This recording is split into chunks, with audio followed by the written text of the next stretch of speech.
The vastness of space holds both wonder and horror in equal measure, a lesson Captain Yara Cade of the starship Vindicator knows all too well. As she navigated through a particularly desolate part of the frontier, a series of scrambled, faint signals caught the attention of her communications officer. These were not just anomalies. They were deliberate, structured, and distressingly human in origin. Yara decided to divert course, following the signals to their source, a small, uncharted planet hidden within the folds of a nebulous gas cloud. The planet, marked only by its coordinates, seemed insignificant on galactic maps, but the signals suggested otherwise. Upon entering orbit, the planet revealed little from space, a barren, rocky surface with no obvious signs of civilization. Yara led a small, heavily armed reconnaissance team aboard one of the Vindicator's shuttles to investigate. The surface was as desolate as it appeared from orbit, with harsh winds sweeping across rocky basins. The team discovered an entrance to an underground facility camouflaged against the planet's stony terrain.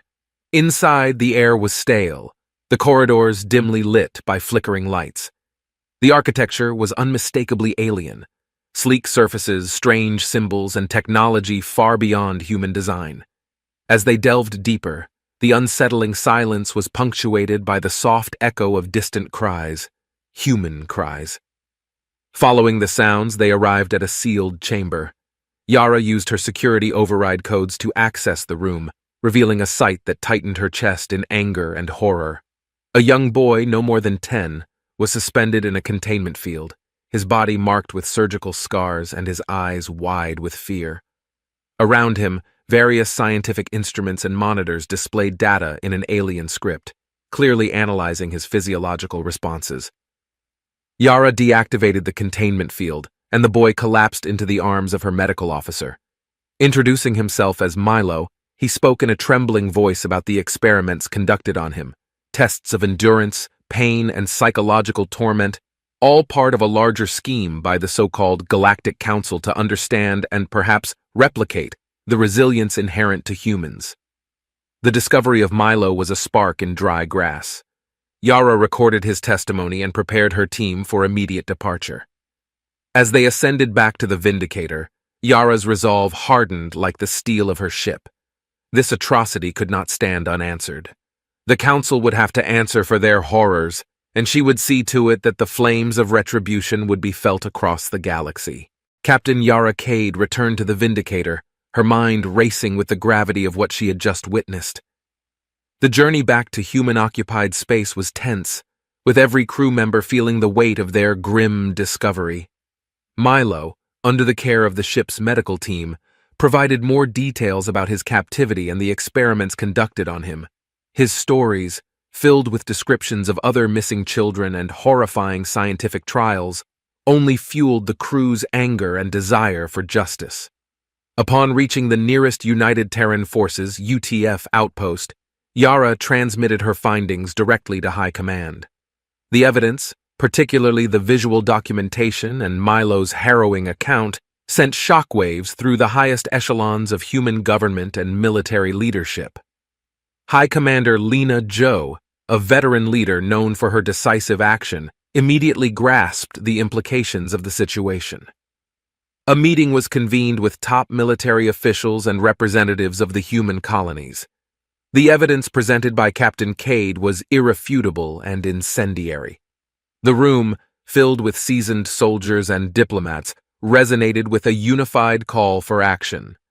Recognizing the necessity of a strong response, High Commander Joe declared a state of total war against the Galactic Council. This was not a decision taken lightly, but the atrocities committed against one of their own could not be tolerated. Humanity had long suspected the Council's disdain for their species, but the discovery of such barbaric experiments was a clear declaration of hostility that demanded a retaliatory response. Across human territories, the news spread like wildfire. The media broadcasted Milo's story, and it resonated deeply with the public. The image of a child subjected to such cruelty galvanized the population. Support for military action was overwhelming, transcending previous political and economic divisions. Recruitment centers saw long lines as civilians volunteered for service, driven by a surge of solidarity and outrage. The UTF mobilized its fleets, calling in forces from across human space. Ships were refitted, arsenals stocked, and troops briefed. Strategies were drawn up, targeting key Galactic Council planets and installations. Each fleet, each squad was briefed not just on the tactical objectives but also on the cause, retribution for Milo, and a definitive statement to any who dared threaten human sovereignty. As the Armada prepared to depart, High Commander Joe addressed the troops, her words broadcast across all human media channels. Today, we stand united not just as a force of war but as a beacon of justice. We fight not for conquest but to protect our own, to respond to tyranny with the full might of humanity. Let the galaxy witness the strength of our resolve. With the fleets ready and the entire human populace behind them, the UTF set its sights on their first target, the military hub world of Zarian, a critical point in the Galactic Council's defenses. The operation was poised to be swift and devastating, a statement that humanity would not only defend its own, but strike back with overwhelming force. The coordinated attack on the Galactic Council's military hub, Zarian, marked the beginning of humanity's retaliatory campaign. Under the cloak of darkness provided by a nearby asteroid field, UTF fleets, led by Captain Yara Cade, emerged into the Zarian system. The element of surprise was crucial, and the human forces executed their approach with surgical precision. As the fleets positioned themselves around the planet, a silence pervaded the ships. This moment of calm before the storm was short-lived. On Captain Cade's command, the battle commenced. The quiet of space was shattered by the roar of quantum torpedoes and the relentless barrage of laser fire. Zarian's defense systems, caught off guard, scrambled to respond, but the intensity and coordination of the human attack overwhelmed them. The space around Zarian turned into a chaotic ballet of exploding ships, evasive maneuvers, and strategic strikes. The UTF's primary objective was to cripple the planet's defensive capabilities and command centers, paving the way for ground forces to secure key installations. Special Forces teams, including elite commando units, were deployed from orbit in high-speed dropships, penetrating the planet's atmosphere like meteors. On the ground, the battle was equally fierce. UTF troops faced stiff resistance from Council forces, who were well-trained but unprepared for the ferocity and resolve of the human soldiers. The urban areas around military bases turned into intense combat zones, with house-to-house fighting and strategic use of drone strikes to clear paths for infantry advances. Amidst the chaos, Captain Cade coordinated the assault from her flagship, providing real-time orders and adapting to the changing battlefield dynamics. Her leadership was instrumental in maintaining the momentum of the attack, ensuring that the initial surprise was capitalized upon effectively. As the day turned into night on Zarian, the tide of battle decidedly shifted in favor of the human forces. With most of their command infrastructure in ruins and their military installations captured or destroyed, the remaining Council forces on Zarian surrendered. The victory was a critical first blow against the Galactic Council, sending a clear message to all observing systems. Humanity was not only capable of defending itself, but also taking the fight directly to their enemies. The fall of Zarian had strategic and symbolic significance. Strategically, it disrupted the Galactic Council's military logistics and command networks, severely limiting their ability to coordinate a counterattack. Symbolically, it demonstrated the resolve and capability of the united Terran forces, boosting morale across human-controlled space and further solidifying public support for the war effort. As the dust settled on Zarian, Captain Cade and her troops took stock of their victory. While the cost was not insignificant, the success provided a crucial foothold in Council territory, serving as a staging ground for further operations. The message was clear. Humanity was a formidable force, united and resolute in the face of atrocity, and ready to continue their campaign until justice for Milo and all human victims was achieved. With Zarian under human control, the UTF shifted its focus to Arden, a pivotal cultural and economic stronghold within the Galactic Council's domains. Unlike Zarian, Arden was renowned for its sophisticated defenses and a well-entrenched military presence. General Akira Chen, known for her tactical ingenuity, was chosen to lead the siege of Arden. The approach to Arden was methodical. General Chen initiated a blockade, cutting off all supply lines to the planet and isolating it from Council reinforcements. The siege began with psychological operations, broadcasting messages to the planet's defenders and civilian population about the futility of resistance and the justness of the human cause, particularly highlighting the Council's brutal experiments on human subjects. Simultaneously, Chen's forces conducted precise, strategic strikes on military targets. These were not indiscriminate bombings, but carefully planned operations aimed at minimizing civilian casualties while crippling the Council's ability to wage war. Specialized squads deployed EMP drones to disable shield generators and communication arrays, creating openings for ground forces to exploit. The siege dragged on for days. Inside Arden's war rooms, the planet's commanders faced dwindling resources and growing dissent among their ranks, strained by the relentless pressure of the UTF's tactics. On the ground, skirmishes broke out in the urban shadows and the dense alleyways of Arden's major cities, where UTF commandos engaged Council troops in intense close-quarter battles. General Chen, monitoring the situation from her command ship, adjusted her strategies in real time, responding to the shifting dynamics on the ground. Her ability to anticipate and counter the Council's moves was a testament to her experience and deep understanding of interstellar warfare. As the siege wore on, the morale of the Council's forces began to waver. Reports of defections and surrenders started to trickle in, providing UTF forces with critical intelligence and opportunities to push deeper into strategic locations. The psychological operations were having the intended effect. The civilian populace began to call for peace, exerting pressure on their leaders to negotiate an end to the hostilities. Finally, facing insurmountable odds and isolated from any possible reinforcements, the Council's commanders on Arden opened negotiations for surrender. The terms were strict: an unconditional surrender of their military forces, the turnover of all Council leaders responsible for human experimentation, and full access for human forces to ensure compliance. The surrender of Arden marked a significant milestone in the war. It was not just a military victory, but a symbolic one that showcased the UTF's ability to conduct a siege with precision and humanity, respecting civilian lives while effectively dismantling the enemy's capability to fight.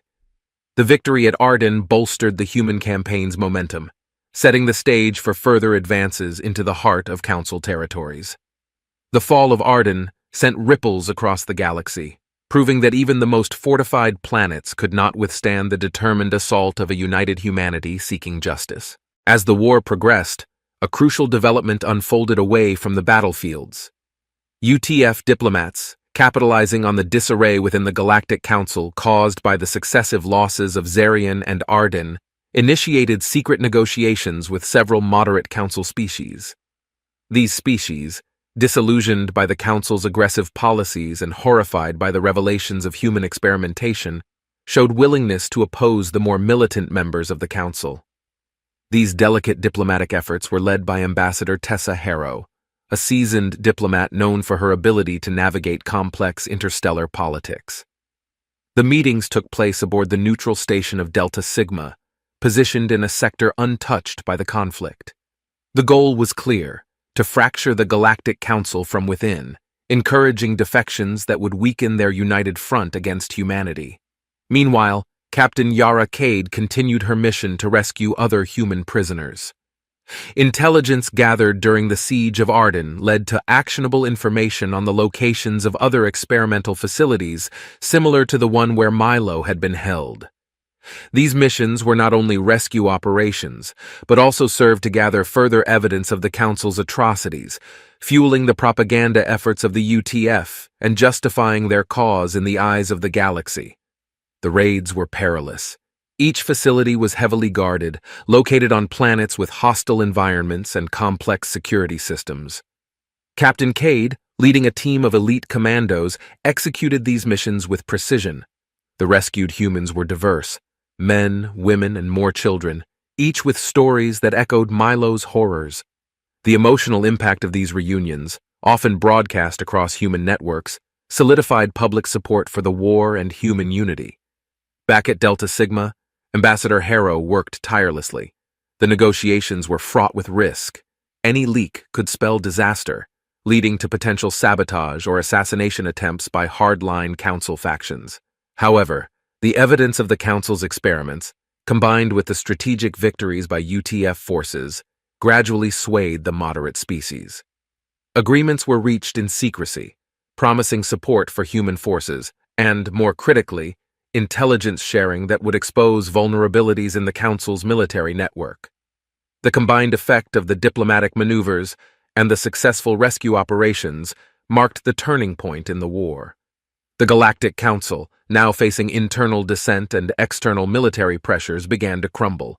The morale among Council forces plummeted as news of defections and the reality of human resolve spread through their ranks.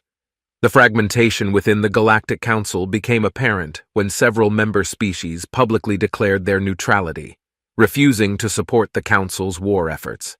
This internal division was a direct result of Ambassador Harrow's successful negotiations, significantly weakening the Council's ability to coordinate its defenses against the advancing human military.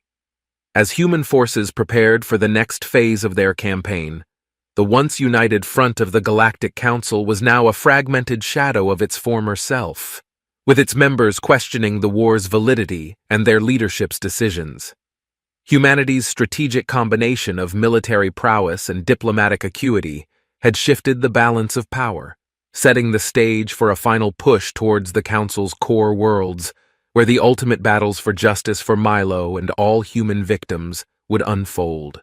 The strategic heart of the Galactic Council's operations, Nexon, was now in the crosshairs of the united Terran forces. This planet was critical as it housed the main command network and communication hubs that coordinated Council military activities across multiple systems. The battle for Nexon promised to be the most intense confrontation of the war, a pivotal clash that could determine the ultimate outcome.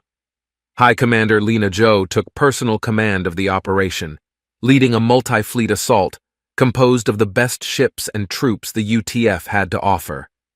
The preparation for the battle was meticulous, with intelligence from the now cooperative moderate Council species playing a crucial role in planning the attack. As the human fleets approached Nexon, they were met with a formidable array of defenses.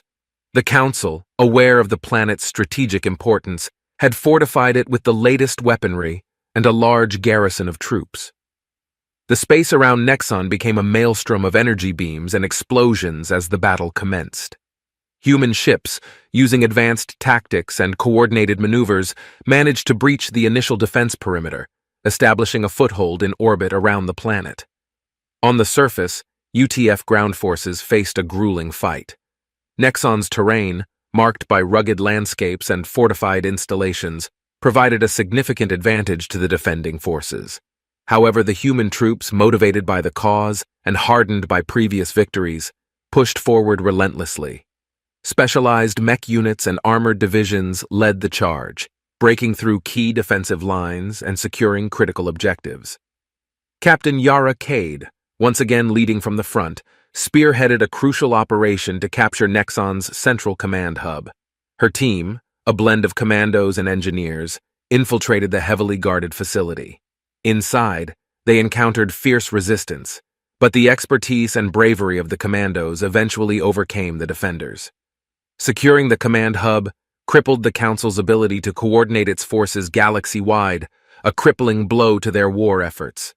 The battle for Nexon continued for days, with neither side yielding an inch without a fight. The skies were lit with the continuous blaze of ship cannons, while the ground echoed with the roar of artillery and the clash of ground combatants. The turning point came when UTF forces managed to disrupt the power grid of Nexon, causing widespread chaos and disabling many of the planet's automated defense systems. With the command hub captured and their defenses faltering, the resolve of the Council forces began to break. Surrenders increased as the reality of defeat set in. High Commander Zhou, recognizing the shift in momentum, ordered a final push across the planet. UTF troops, supported by heavy orbital bombardment, advanced on the last pockets of resistance. The capture of Nexon was decisive. It effectively dismantled the Galactic Council's ability to wage a coordinated war, leaving their remaining forces isolated and disorganized. The victory was celebrated across human territories, hailed as a testament to human strategy, resilience, and the indomitable spirit of those fighting for justice and retribution. In the aftermath of the battle, the strategic landscape of the galaxy had shifted irrevocably. The Galactic Council, once a formidable multi-species entity capable of dictating interstellar policy, was now reeling, its authority undermined, and its military might shattered. The path was now clear for the UTF to push forward to the Council's capital, Gliza Prime, for what could be the final confrontation of the war. The campaign to bring the Galactic Council to justice reached its climax with the assault on Gliza Prime, the political heart of the Council's dominion and the seat of its governance. This heavily fortified planet represented the final stronghold of the Council's remaining forces and leadership. High Commander Lena Zhou, orchestrating the final stages of the campaign, was determined to end the war decisively. The UTF amassed its largest fleet yet for the assault on Gliza Prime. The Armada, comprising hundreds of warships and countless fighters, surrounded the planet in a display of overwhelming force. Ground troops, veterans of numerous battles, prepared for what was anticipated to be the most challenging fight of their lives. As the battle commenced, the space around Gliza Prime erupted into chaos. UTF ships engaged Council defenses in a ferocious exchange of fire. The human forces, leveraging their superior tactics and the element of surprise honed through previous victories, managed to penetrate the planetary defenses, clearing a path for troop landers and dropships. On the surface, the battle was brutal. The Council's forces, though demoralized by their recent defeats, were fighting on their home ground, giving them a temporary advantage. High Commander Zhou coordinated the operations from her flagship, directing troops and support to critical areas. She utilized a combination of heavy artillery, air support, and ground maneuvers to systematically dismantle the Council's defenses. One of the pivotal moments of the siege was the capture of the Council's war room, where many high-ranking leaders were arrested. This operation, led by Captain Yara Cade, was a microcosm of the overall battle, intense, perilous, and executed with precision. The fall of the war room sent shock waves through the remaining Council troops, many of whom surrendered shortly thereafter. As the final hours of the battle drew to a close, the UTF's forces had secured most of the critical infrastructure on Gliza Prime. The Council's ability to fight back was effectively neutralized, with their command structure dismantled and their military assets captured or destroyed. In the war's aftermath, High Commander Zhou oversaw the formal surrender ceremony. The remaining leaders of the Galactic Council were taken into custody, charged with crimes against humanity, including the horrific experiments on human children. The treaty signed that day not only disbanded the Galactic Council, but also included provisions for war reparations and assurances for the protection of human rights across the galaxy. The victory was bittersweet. While justice had been achieved for Milo and the many others who suffered under the Council's tyranny, the cost in lives and resources was immense. Yet, the end of the war marked a new beginning for humanity's role in galactic affairs. The human territories began a period of rebuilding and renewal, focusing on strengthening alliances with those species that had stood against the Council's atrocities. High Commander Zhou and Captain Cade became figures of legend, symbols of the resilience and courage that had defined humanity's response to one of its darkest chapters. The war had changed the galactic landscape forever, positioning humanity not as mere survivors, but as leaders in a newly forming alliance of species united by a desire for peace and mutual respect. The war for retribution had ended, but the work of building a lasting peace was just beginning. Humanity now faced the challenge of leading a fractured galaxy towards unity and cooperation, a task they accepted with determination and hope. In the wake of the war, the galaxy was forever altered. The destruction of the Galactic Council marked the end of an era of oppression and the beginning of a new chapter in interstellar relations. The human territories, now viewed as both liberators and formidable powers, faced the daunting task of leadership in a restructuring galaxy.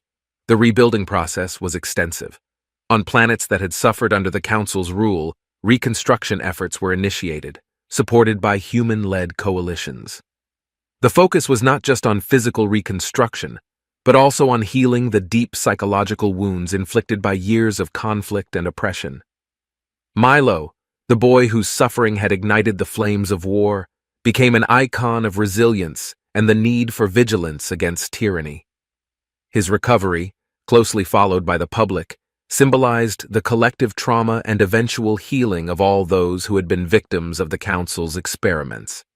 Humanitarian efforts expanded, led by figures like Captain Yara Cade, who had transitioned from a military leader to an advocate for peace and reconciliation. The political landscape of the galaxy was fundamentally reshaped. The vacuum left by the disbandment of the Galactic Council was filled by the Galactic Assembly, a new multi-species governing body with strong human influence. This assembly was founded on principles of equality, justice, and mutual respect, aiming to avoid the mistakes of its predecessor. Ambassador Tessa Harrow, pivotal in the diplomatic efforts during the war, played a crucial role in shaping the new assembly. The new governance structure included representatives from all willing species, each with an equal voice, regardless of their military or economic power. This inclusive approach fostered a sense of shared responsibility and collective security. The UTF, while scaling back its wartime posture, remained vigilant. The fleets were reorganized into peacekeeping and rapid response units, ready to intervene in conflicts or disasters across the galaxy. High Commander Lena Zhou, now a respected senior advisor in the Galactic Assembly, emphasized the importance of maintaining a capable and ready defense force, not for conquest, but to preserve peace.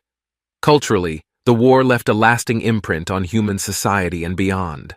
Art, literature, and film began to reflect themes of unity, resilience, and the complex realities of war.